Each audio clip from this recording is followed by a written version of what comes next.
Hola, ¿qué tal? ¿Cómo estás? Soy Pablo y en esta ocasión vamos a proceder a la corrección del supuesto número 8 para la oposición al cuerpo de ayudantes en esta oferta de empleo público 2024 celebrado en febrero de 2025. Vamos a ello. Empezamos con el enunciado y nos dice: IB interno extranjero francófono se encuentra en el centro penitenciario de Mérida en situación de penado. Bueno, ya nos da aquí una indicación: interno penado, extranjero, vamos marcando las distintas circunstancias, cumple varias condenas por delito de homicidio y contra la salud pública. Está clasificado en segundo grado de tratamiento penitenciario. Se le incluye en el fichero interno especial seguimiento FIES 2 como pertenencia a organización criminal y tiene intervenidas las comunicaciones. Bueno, en primer lugar, las comunicaciones, intervención de las comunicaciones. Sabéis que en estos casos, las comunicaciones, cuando hablamos de comunicaciones orales, sabéis que orales nos dice el 42, 43 y 44, nos habla de esta intervención de las comunicaciones orales, escritas, y nos dice las comunicaciones pueden ser intervenidas, suspendidas, denegadas o restringidas. En cuanto al concepto de intervención, ¿qué significa? Significa que se va a poder grabar o leer el contenido de esa comunicación. La grabación sería en una comunicación oral, la lectura sería en las comunicaciones escritas. Pero tenemos que tener presente lo que sucede en los casos de una comunicación escrita en la que la comunicación se celebre con el abogado defensor. ¿Y quién es el abogado del defensor? Aquel que conste en el expediente. También tendrá la misma consideración aquel que sea llamado a través de la dirección del centro. Vamos a ver la legislación antes de contestar a las diferentes preguntas. Aquí tendremos que ver y hacer alusión a este artículo 43 en cuanto a restricciones e intervenciones. Veremos después para poder contestar las preguntas. También haremos alusión al artículo 51 de la Ley Orgánica en esta intervención con el abogado defensor. Sabemos que aquí no se puede intervenir por decisión administrativa. Cuando estemos hablando de esa intervención por decisión administrativa ¿una carta puede intervenirse porque el director así lo disponga con su abogado defensor? La respuesta tiene que ser no, ¿vale? En base a este artículo 51 de la Ley Orgánica. Después también nos va a plantear una cuestión referida a la repetición de la infracción. Sabéis que aquí nos iremos a Ley Orgánica, a este artículo 43, ¿vale? En el 43.2 nos dice, 42.3, que me equivoqué. En los casos de repetición de la infracción, las sanciones podrán incrementarse en la mitad de su máximo, y esto lo pondremos en consonancia con lo que recoge el reglamento penitenciario en cuanto a la repetición de las infracciones cuando el sujeto esté cancelando por faltas muy graves o graves. Sabéis que nos habla, y aquí específicamente nos cita ese incremento en la mitad. No refiere hasta la mitad, porque si nos estuviese diciendo hasta la mitad podríamos coger el máximo. Sabéis que la sanción de aislamiento en celda que vemos ahí por falta muy grave es de 14 días, por la mitad serían 7. Si se considera por la comisión disciplinaria que se va a incrementar, se incrementará en 7 días, es decir, en la mitad de su máximo. Bueno, vamos a las preguntas y volveré nuevamente a la legislación para que veamos en qué nos vamos a amparar para responder a cada una de ellas. La primera nos dice: IB ha disfrutado de una comunicación por locutorios con sus familiares, realizándose esta en francés. Conforme al 43 del reglamento, ¿cuál hubiera sido el procedimiento aplicable al tener las comunicaciones intervenidas? Nos vamos, como veíamos previamente, a este artículo 43, donde nos dice: en aquellos casos que los comunicantes no vayan a expresarse en castellano o en la lengua cooficial de la comunidad autónoma, advertirán con ello con anterioridad al director del centro, que adoptará las medidas oportunas. Sabiendo esto, volvemos a la pregunta y vamos a contestar. Debió haberse realizado la comunicación en castellano. Obviamente esto no es válido, ¿vale? No valdría. La segunda nos dice: no debió realizarse la comunicación por locutorios, sino una dependencia habilitada al efecto. Tampoco es válido. IB debió advertir previamente al director del centro que la comunicación no se iba a realizar en castellano. Esto sería correcto, ¿vale? Y la última, el centro debió comunicarlo al Juzgado Central de Vigilancia para las medidas oportunas. Esto no es válido, ¿vale? No tiene sentido aquí que necesitemos adoptar algún tipo de medida. Y B se dirige por escrito al abogado. ¿Se puede intervenir esta correspondencia? Bueno, pues volvemos nuevamente a la ley orgánica en el caso del artículo 51 que veíamos antes y nos dice: las comunicaciones de los internos con abogado defensor o abogado expresamente llamado con asuntos penales y los procuradores que lo representen. Espera, que esto lo tengo aquí que se ve mal.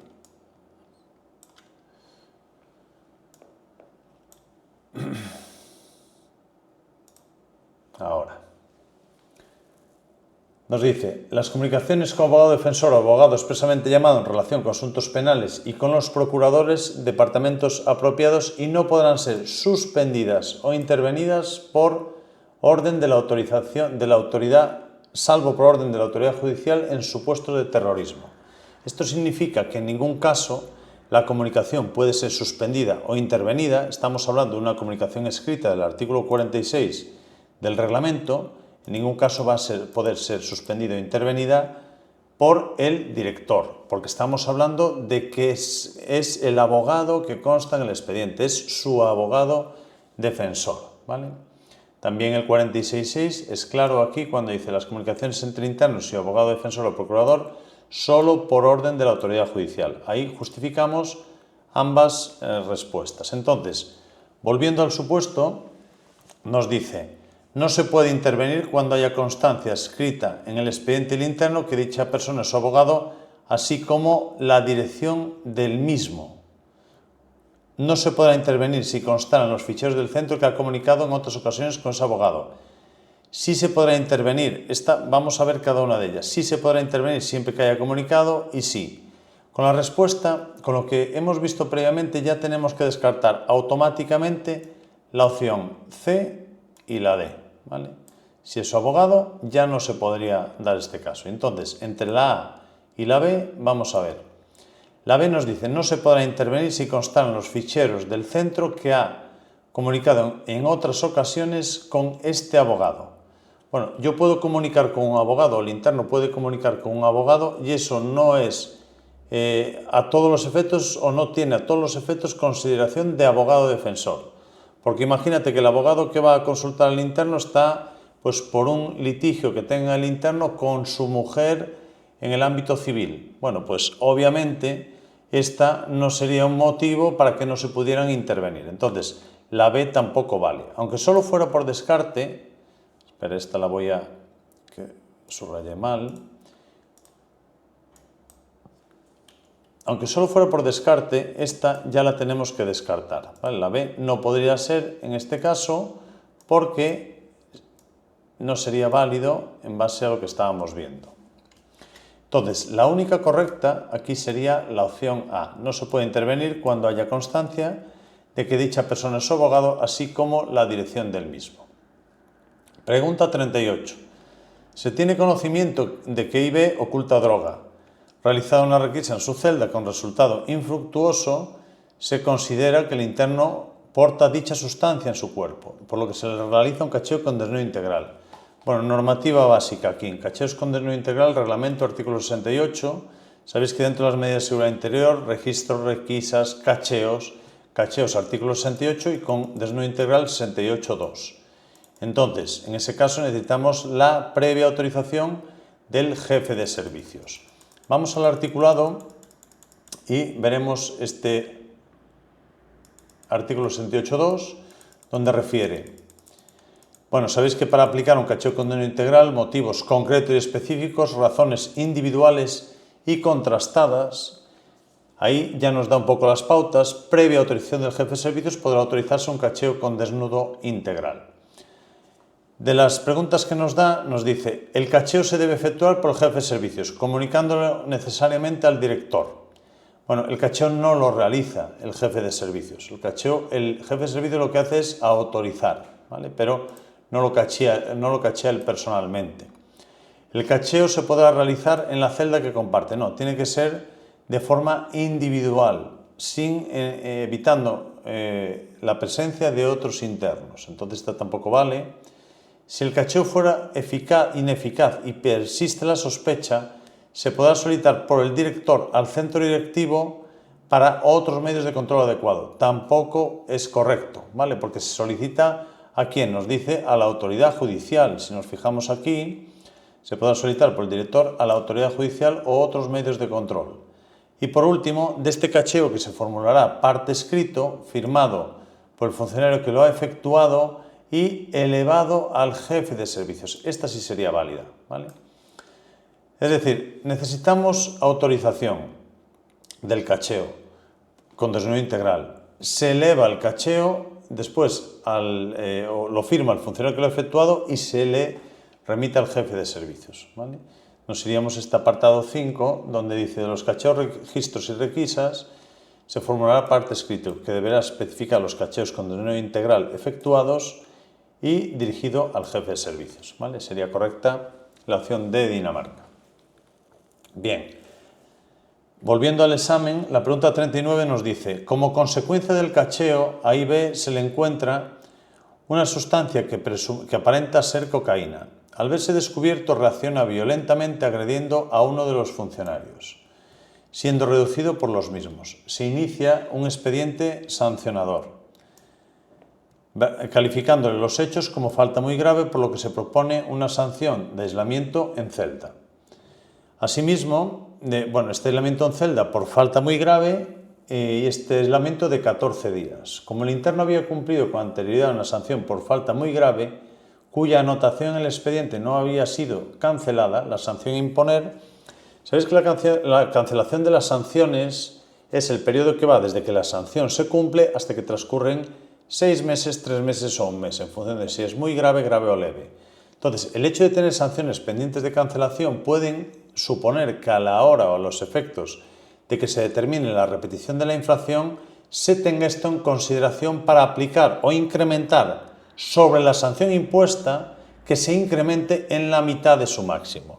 Entonces tenemos que irnos al artículo 235 del reglamento, donde nos habla de la repetición de la infracción, y este nos redirige al 42.3 de la Ley Orgánica. Conforme a lo establecido en el 42.3, en los casos de repetición las sanciones podrán, fijaros, carácter potestativo de la comisión disciplinaria, incrementarse en la mitad de su máximo. Como veíamos antes, el 42.3 de Ley Orgánica nos habla sobre ello. En los casos de repetición las sanciones podrán incrementarse en la mitad de su máximo. Entonces, de determinarse tal situación, como se trata de una falta muy grave y le han impuesto aislamiento en celda, el máximo son 14 días.